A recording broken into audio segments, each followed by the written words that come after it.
students, I hope you all are doing well. In this section of my video, I'll be going through the concept of third equation of motion, which is a part of equation of motion. This is actually a topic of class 9th chapter 8 motion from NCERT. As we have already known, there are two basic equations of motion. The first is V equals to U plus AT, while second is S equals to UT plus half AT square.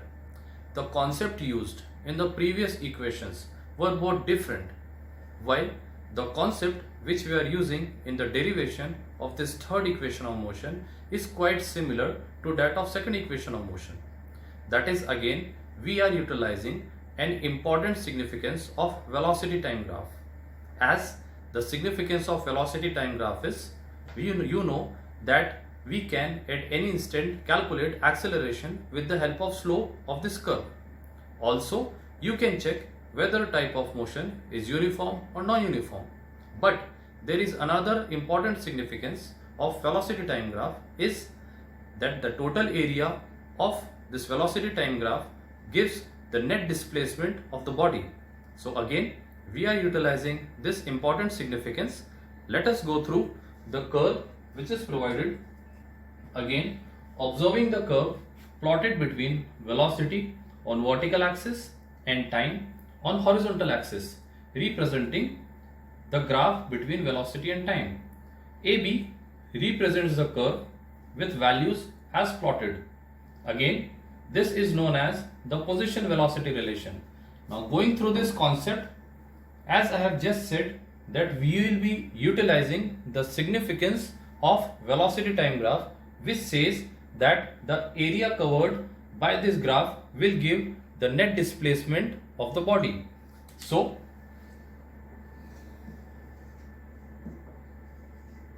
total area of curve gives net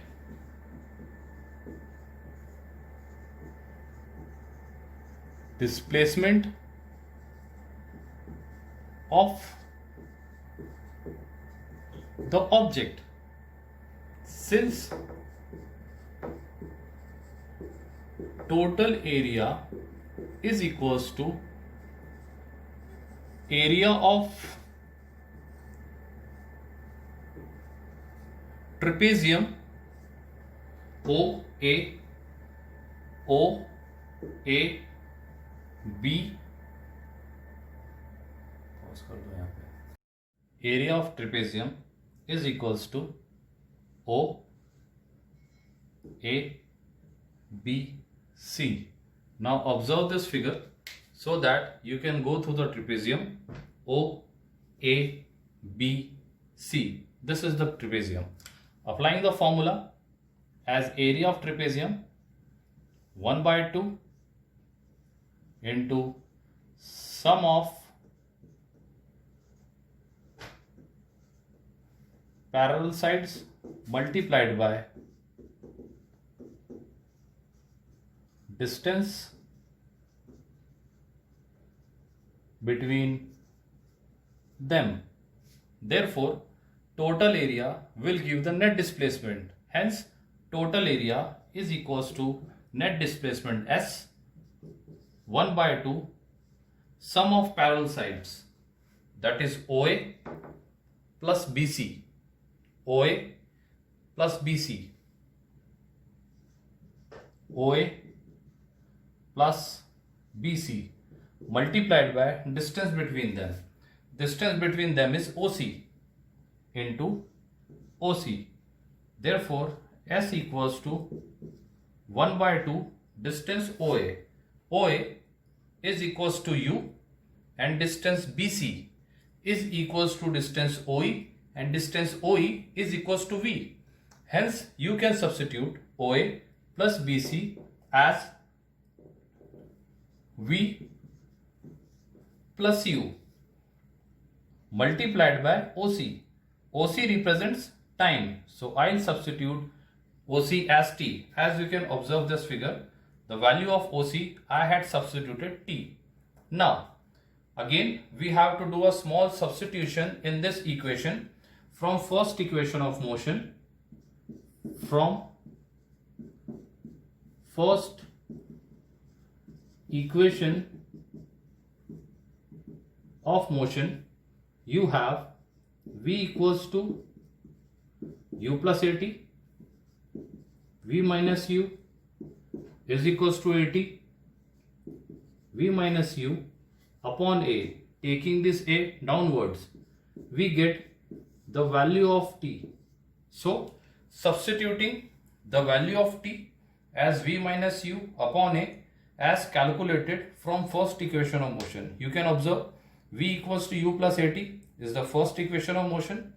V minus u is equals to at, taking u on LHS. Now again a bit simplifying, v minus u upon a as the value of t.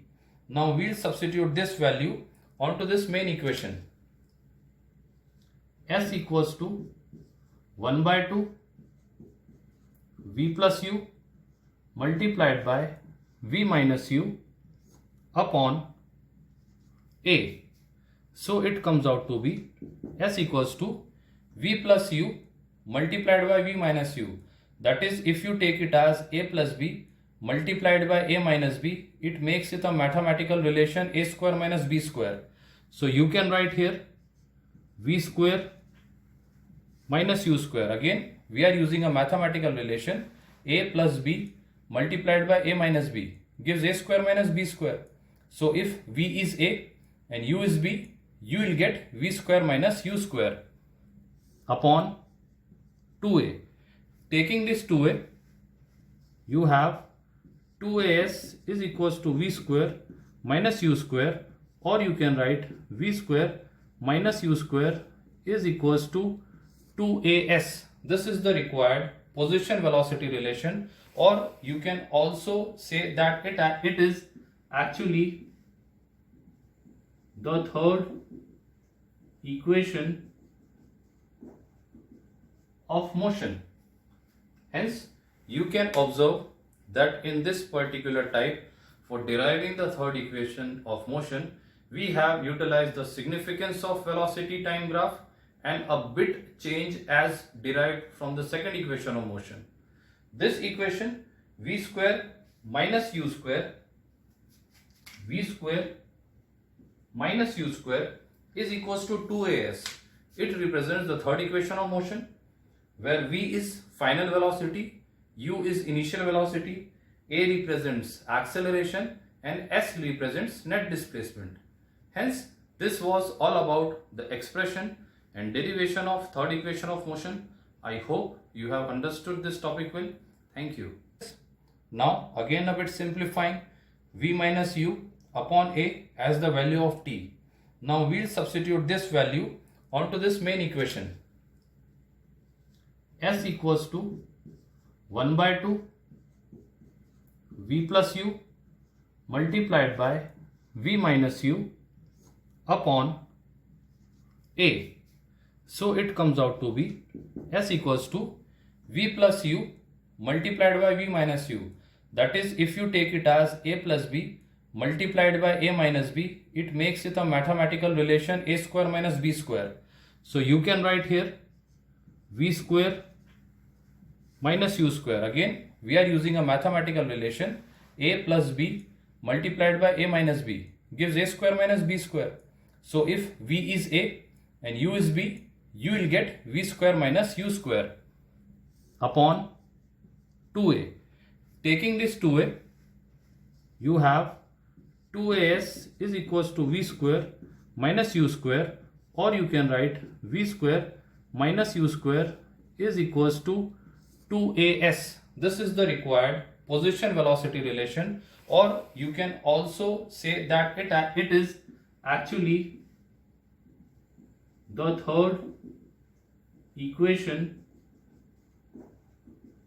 of motion. Hence, you can observe that in this particular type, for deriving the third equation of motion, we have utilized the significance of velocity time graph and a bit change as derived from the second equation of motion. This equation v square minus u square v square minus u square is equals to 2as. It represents the third equation of motion, where v is final velocity, u is initial velocity, a represents acceleration and s represents net displacement. Hence, this was all about the expression and derivation of third equation of motion. I hope you have understood this topic well. Thank you.